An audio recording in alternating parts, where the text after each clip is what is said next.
Toda vez que alguém vai ler um currículo, esse currículo precisa contar uma história, ele precisa dizer da onde você veio, aonde você está e aonde você quer chegar. Todos os elementos desse currículo, o objetivo, a formação, as experiências profissionais, os cursos, precisam estar convergentes, eles precisam contar uma história que faça sentido. Então, nós vamos ver agora um exemplo de currículo aonde pode se ter a interpretação de que isso não está tão convergente assim. De novo, eu não tenho como entender a realidade de todos os segmentos de atuação. Talvez isso seja possível, né? Mas para um leigo como eu, em relação a esse meio, pode parecer que não está tão alinhado assim. Mas vamos lá. Bom, o primeiro ponto aqui é em relação ao objetivo. O objetivo aqui está claro, que é atuar como gerente de unidade. Então, esse objetivo me leva a crer de que esse currículo foi criado para aplicar para um tipo de vaga em específico, uma vez que está bem delimitado. O que, que eu recomendo? Se esse currículo foi criado para aplicar para uma vaga em específico, está tudo bem. É assim mesmo, coloca a vaga e está perfeito. Agora, se esse é um currículo que tem o objetivo de ser mais genérico, que você está colocando num site de emprego e não necessariamente aplicando para uma vaga específica, vale a pena deixar esse funil mais aberto para que você seja chamado para entrevistas, enfim, de vagas que estejam alinhadas com a sua formação e com as suas experiências. Então, se é para uma vaga específica, tá ótimo manter esse objetivo. Se é para deixar mais amplo, talvez valeria a pena remover esse objetivo. Em relação ao resumo profissional, nós temos aqui algumas informações que não são tão relevantes assim, que poderiam ser removidas, como, por exemplo, a instituição aonde ocorreu a formação e também o ano, né? Então, esses elementos já estão na parte da formação acadêmica e não precisariam ser mencionados aqui no resumo profissional. Então, essas informações aqui poderiam ser removidas, porque já estão em outras partes aí do currículo. Eu sugiro algo mais ou menos como esse texto aqui, ou seja, esse texto ele fala sobre a formação, fala sobre as experiências que esse profissional teve. Então, deixa claro aí quais são as possibilidades de atuação baseado nas experiências. Obviamente, mais abaixo, nas experiências profissionais, vai ter mais detalhes em relação a tudo o que já foi feito, mas aqui traria já um resumo das qualificações aí em alto nível. Eu recomendo que esse currículo aqui tenha a adição de uma seção chamada competências-chave.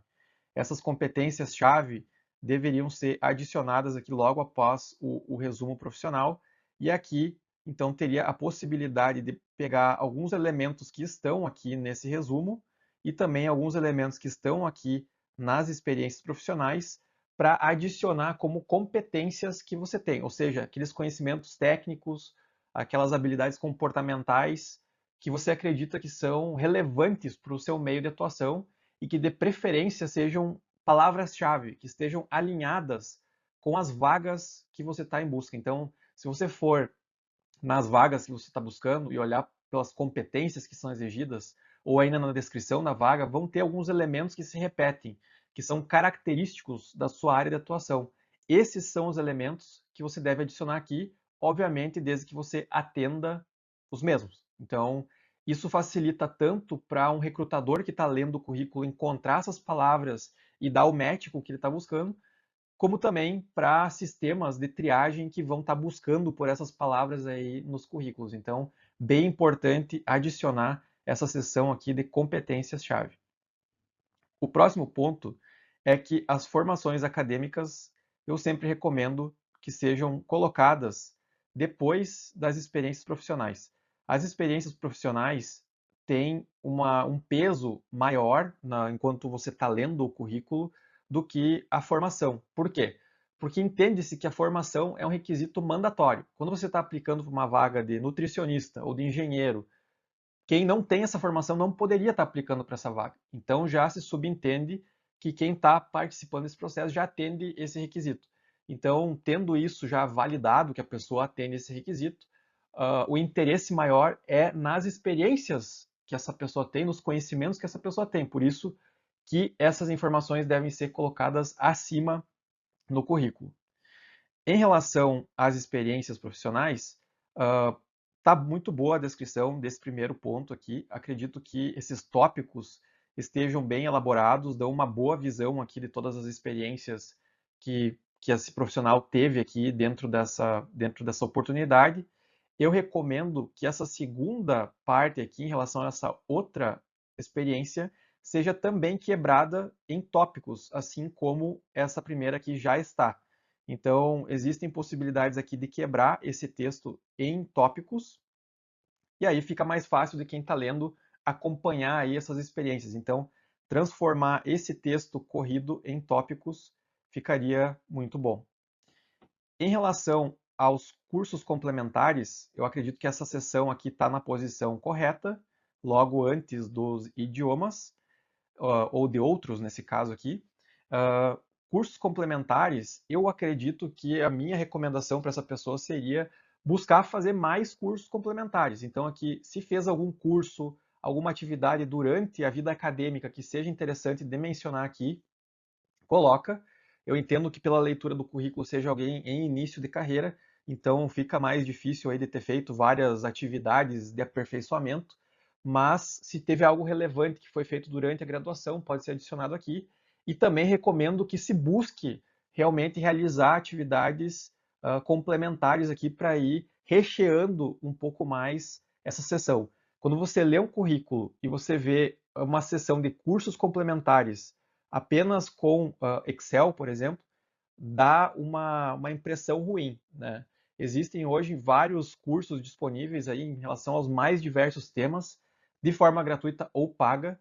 Então, acredito que vale a pena aqui dar uma olhada quais são aquelas atividades, quais são aqueles cursos que estão alinhados com o seu plano de carreira e fazendo eles ao longo do tempo. Existem cursos de pequena duração, aí, cursos de um dia, uma semana, que você conseguiria fazer para rechear um pouco mais essa sessão, porque realmente não passa uma boa impressão ter uma sessão aqui tão rasa, né? Sem muitos exemplos. A questão de mencionar aqui nos outros a disponibilidade para viagens e mudança é interessante. A questão de mobilidade, principalmente para mudança de cidade, mudança de região, é algo bem importante, porque aí você deixa de estar aplicando apenas para questões regionais, para sim a nível de país, né? Então isso é um fator importante. Agora, a grande questão que eu tenho em relação a esse currículo é em relação ao alinhamento da formação e do momento de carreira, que dá a entender aqui de que é, é um estágio inicial de carreira, recém-formado, com experiências aqui relacionadas a principalmente estágios, e aí o objetivo aqui que está mencionado no currículo é uma vaga de gerente de unidade. Como eu mencionei, eu não consigo entender, eu não sei quais são as possibilidades dentro desse segmento, se isso é uma possibilidade, de realmente você ter feito estágios, ter se formado e já aplicar para uma vaga de gerente. Se isso é uma possibilidade, está tudo bem, e não há julgamento de valor aqui para dizer se isso está certo ou está errado. É só uma questão para se fazer. Eu acredito que existem segmentos, não estou dizendo que é esse caso aqui, mas existem segmentos aonde você partir de vagas de estágio e de recém-formado para uma vaga de gerente é algo difícil de acontecer, porque se espera aí uma progressão de carreira para conseguir chegar numa vaga de gerência. Talvez isso não seja verdade em todos os segmentos, e de novo, está tudo bem. Mas se você tem um currículo parecido com esse, para algum segmento onde isso não seja uma verdade, não seja uma possibilidade tão fácil de acontecer, eu recomendo talvez remova o objetivo, né? Deixe seu funil aberto aí para receber sugestões, receber oportunidades, aí, vagas, receber convites para participar de processos seletivos baseados na sua formação e nas suas experiências, que aí pode ser que venha vagas de gerência, vagas de supervisão, mas talvez venha vagas mais de entrada também, que talvez possam fazer sentido dependendo do seu momento de carreira, certo? Muito obrigado, me segue aí que vai ter mais revisões aí de currículo para que você possa também entender como você pode deixar o seu currículo, como você pode deixar o seu plano de carreira melhor também.